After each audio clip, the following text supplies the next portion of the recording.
Good morning everyone.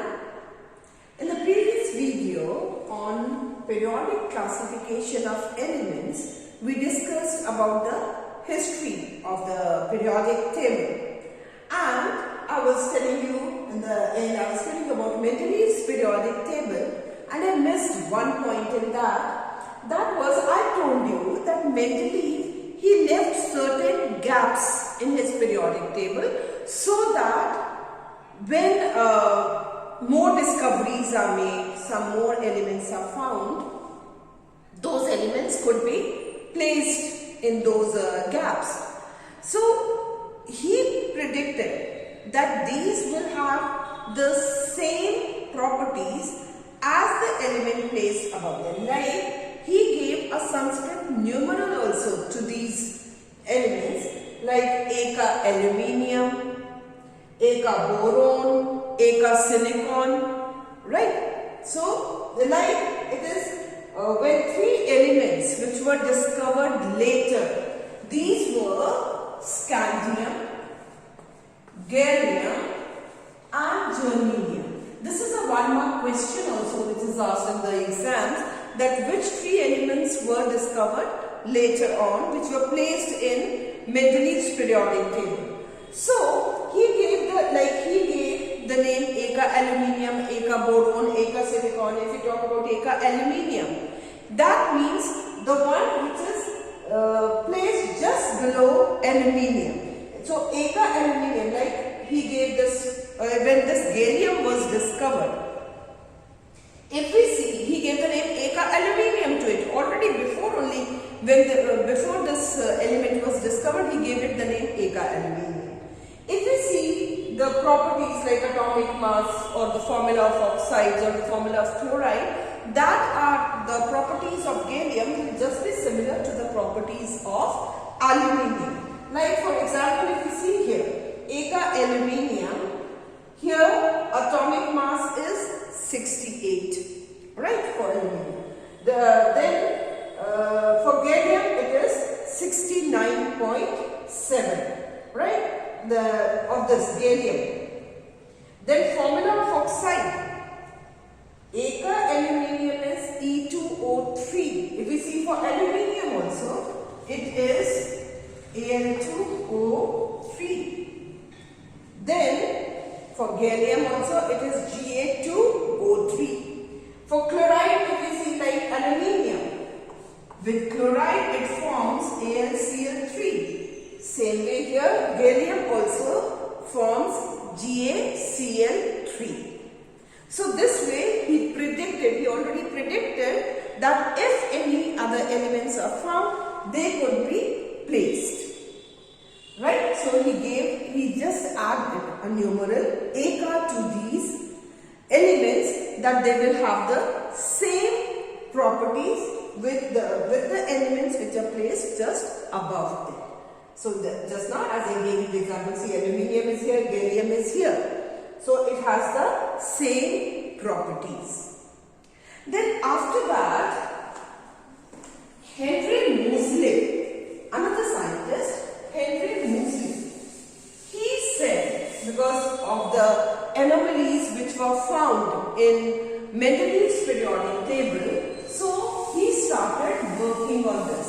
And in 1913, he said that in the periodic table, like, he tried to place the elements according to increasing atomic numbers. Till now the scientists were working on the basis of atomic masses. They were placing the elements on the basis of their atomic masses. But he said that all the chemical properties, they are based on atomic numbers. That is the number of protons which are present inside the nucleus, right? So he said atomic number is more precise than the atomic masses. So according to him, according to the modern periodic law, the properties of elements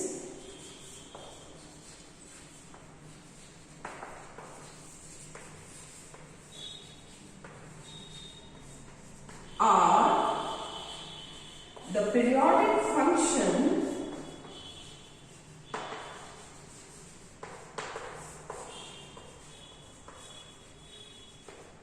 of their atomic number. Right? So this is the law he gave.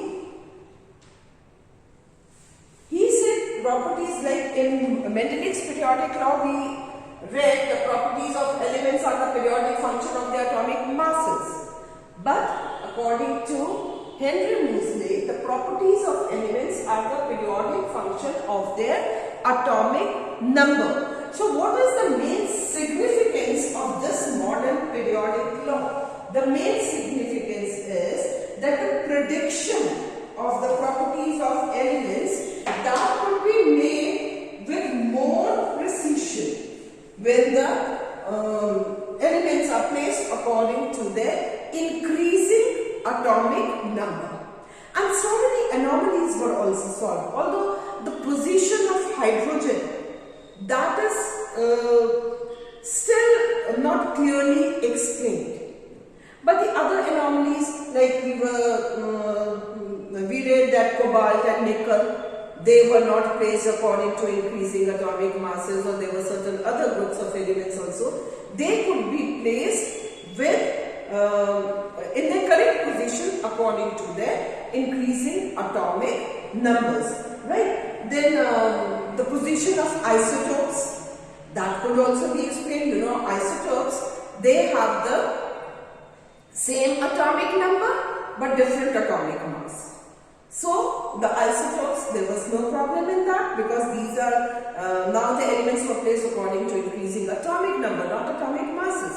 So the position of isotopes also could be explained, right? So these anomalies, they were sorted out in this modern periodic table.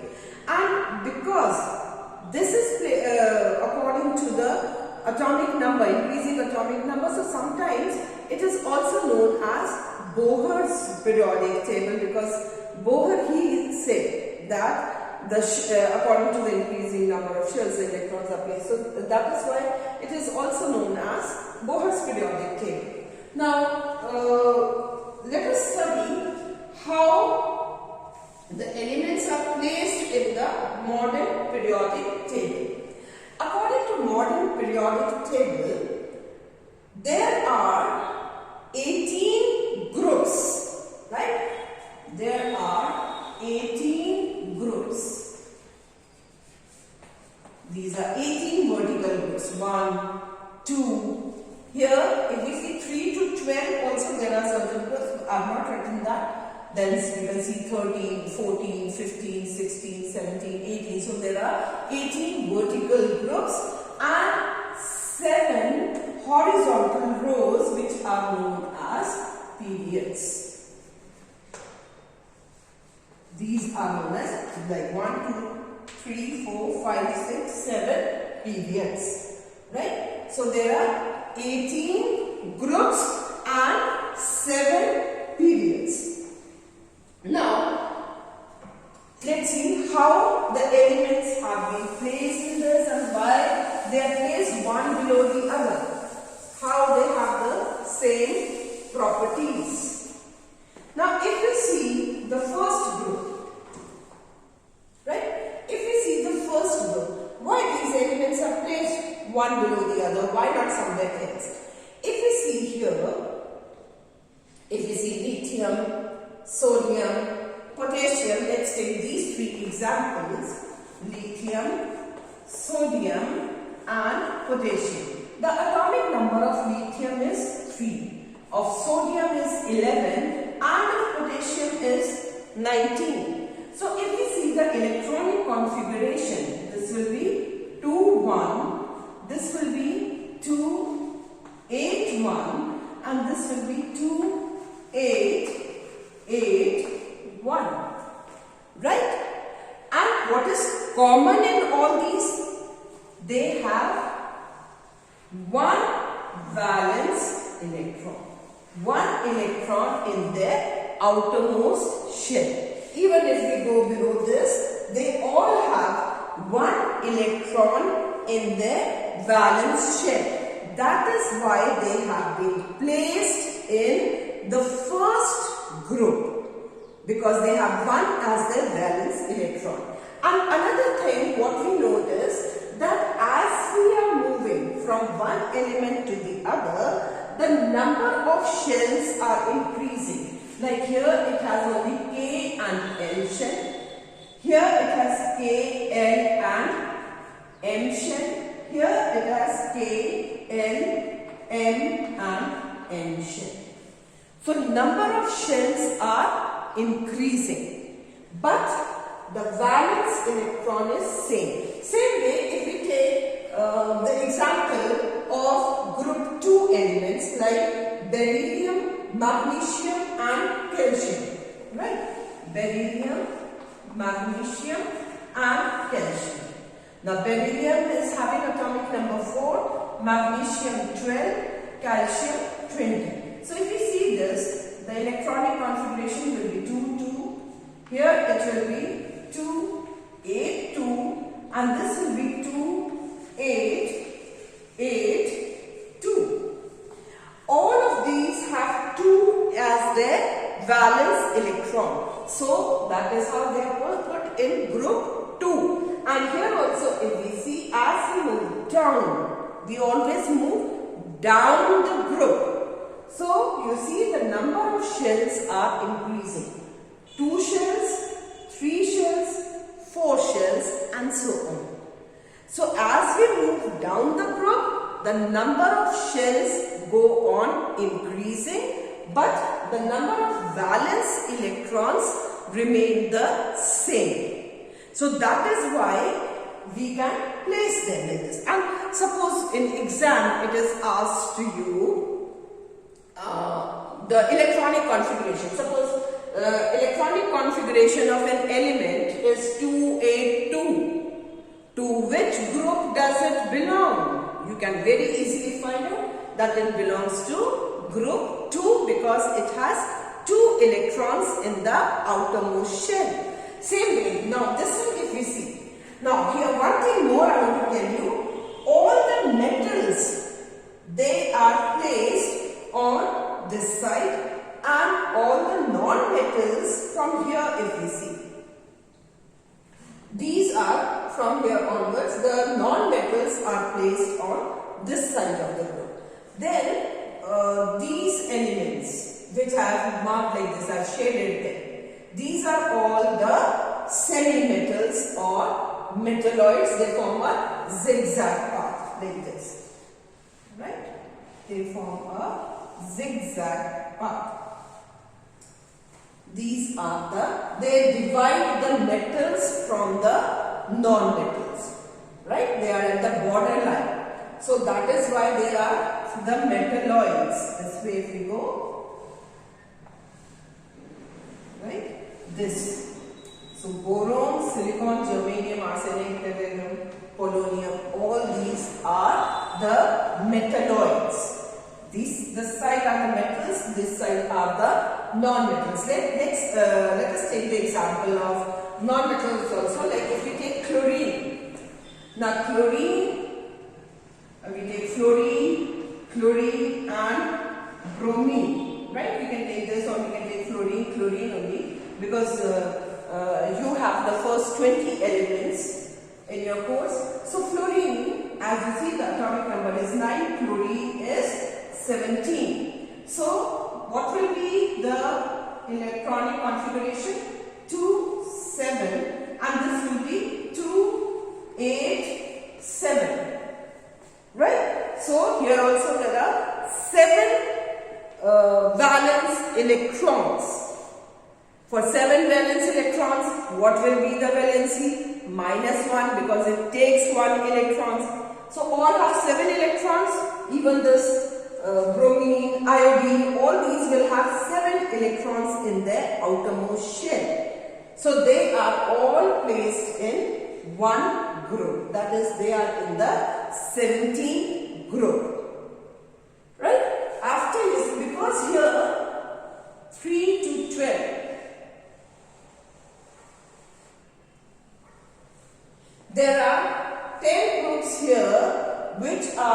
known as transition elements. You don't have to do that in class 10th. That is for your higher classes.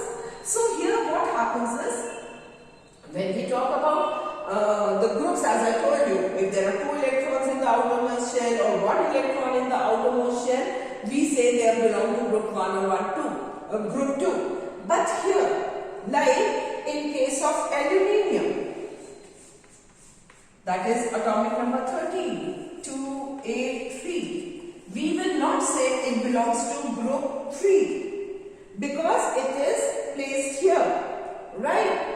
So when the third shell starts here, so we will say, now this we will add 10 to it because there are 10 groups here in between. So 3 plus 10, that is, it belongs to group 13. Same way, chlorine, it has 7 electrons in the outermost shell. So we will add 10 to it. It belongs to group 17. And all the elements which are present in group 17, they are known as halogens. Right? They are known as halogens. All the elements which are present in group 18, they are known as noble gases or the inert gases or the rare gases. Right? Inert gases, noble gases, or they are also known as rare gases.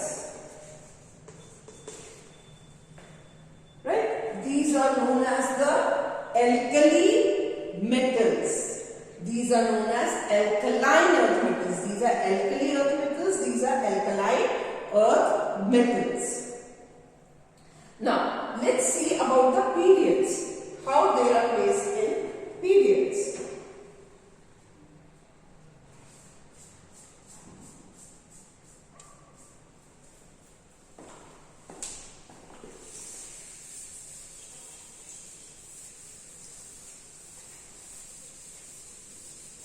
Now, if you see the periods, here if we take this example, lithium, beryllium, boron, right? We take 3. Lithium, beryllium, boron, right? Lithium has 3 atomic number, beryllium has 4 and boron has 5, atomic number 5. Now, if we see the electronic configuration, 2, 1, 2, 2, 2, 3. Now here you see that in the outermost shell, every time we see this, we see that there is an increase by 1 number. But the number of shells remain the same. Number of shells are not increasing. 2 shells here, 2 here, 2 here. Only the valence electrons are increasing by 1. Right? So as we move along the period, we always move down the group, remember this, and we move along the period. Right? We move this way. This is the first period, or this is the second period, this is the third period. So as we move like this, we will see that number of shells are not increasing in one particular period. Here, because there are 2 shells only, so all these elements, they belong to second period.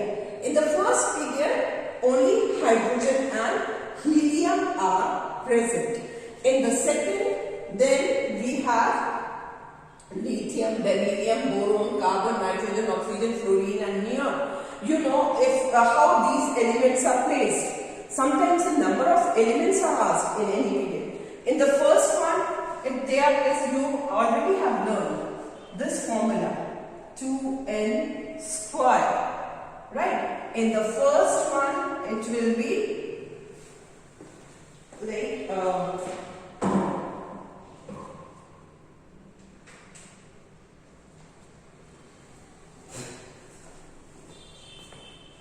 these will be equal to 2. In the second one, if we see number of elements, they will be 8, right? If n is equal to 1, then it will be 2 into 1 square, that is 2. 2 into 2 square, that will be 8.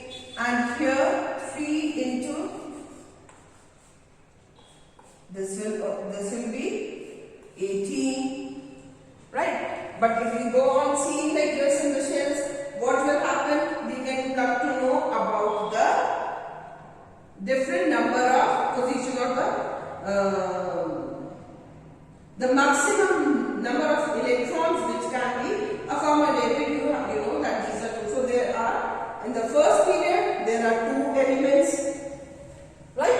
2 elements. In the second there are 8 elements. Then in the third one also there are 8 elements. And then as we move on from the 4th period onwards, there will be 18 elements and so on. 2, 8, 8, that is what we fill mostly till 20 elements, you can see here. Now, so you know now how we can find out to which group or to which period does the element belong. If we come to know, now this is given to you that, and suppose a question is asked that an element has electronic configuration 2, 3. To which period it belongs, right? So, or to which period and to which group it belongs. To which period, we will immediately see how many shells. That is, 2 shells are filled here. It belongs to 2nd period, right? Outermost electrons are 3. So, we have to add plus 10 to it. It belongs to 13th group. For first and second, of course, group 1, group 2. But for third one, number 3, it belongs to group 13. From if the number of electrons are 3 or more than that, we always add plus 10 to it to know the number, to know the group number, that is, right? So this is how we find out, and these are the different positions of elements. Now, so these valence electrons, they also determine the bond formation also. How the bonds will be formed, right? So the bond formation also is clear from this, the kind and number of bonds which will be formed by an element. That also you can come to know from this.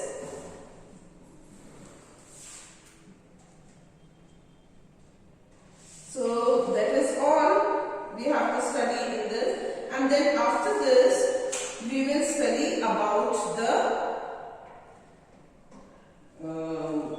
the trends in the modern periodic table, that we will take up in the next video. So today we learned about the modern periodic table, the law which is based on this, then this side of the elements, these are all metals, this side all non-metals, and these are the, if we see here, these are the metalloids. Metalloids means which have some properties of metals and some properties of non-metals, because they are at the borderline of the metals and non-metals. You have to learn these examples also of the metalloids.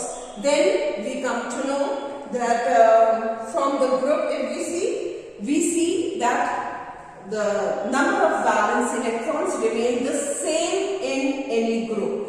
If all the elements of group 1 we see, or we see the elements of group 2 or any group, we see that as we go down the group, the number of valence electrons remain the same, but the number of shells, they go on increasing. And when we move along the period, what happens?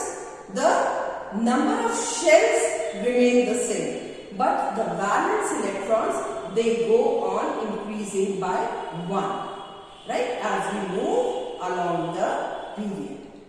So what about the trends? That we will do in the next video. Till then, keep safe, keep happy.